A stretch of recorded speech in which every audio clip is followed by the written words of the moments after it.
So in this video I'm going to run through the equipment you need for just like basic chopping. First thing is either a blue cloth or some kitchen towel, and basically what we do is get this damp, so it's not like soaking wet but just damp under a tap, and then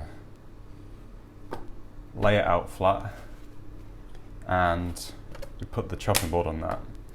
The reason we do that is to stop the chopping board from sliding around, which is unsafe. As to the actual chopping board I'm using, this one is a smaller one, so this is 33 by 24 centimeters. This I would only use if I'm prepping one thing.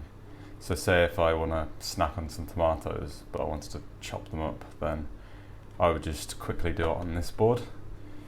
If I'm doing meal prep, I tend to use this one, which is much larger. This is 45 by 28 centimeters. The reason I use this is there's just more space. So if I use the other board then, and I'm prepping like a lot of stuff, then it tends to get fairly messy. Well, stuff tends to go off the edges of the board and make my counter messy, and we want to work clean, so using a big board's a lot easier. The last bit of kit is the knife. So two things to think about, actually three. One is the length of the blade. This one is 17 centimeters. I wouldn't recommend going any shorter than this. I'd say 18 is a good good length.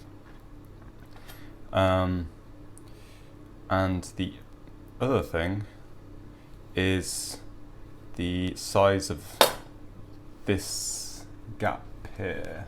Try and show that. This gap here. So that basically what I want is this gap to be big enough so that when I chop down, my knuckles don't hit the board. So when I chop down like that, my knuckles, like the knife ends up stopping there, so my knuckles are free.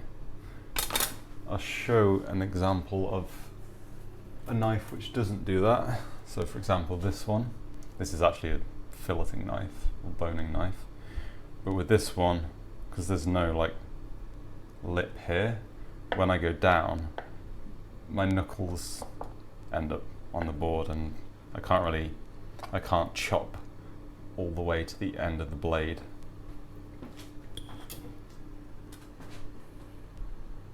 Anyway, that's all the gear you need for chopping stuff up.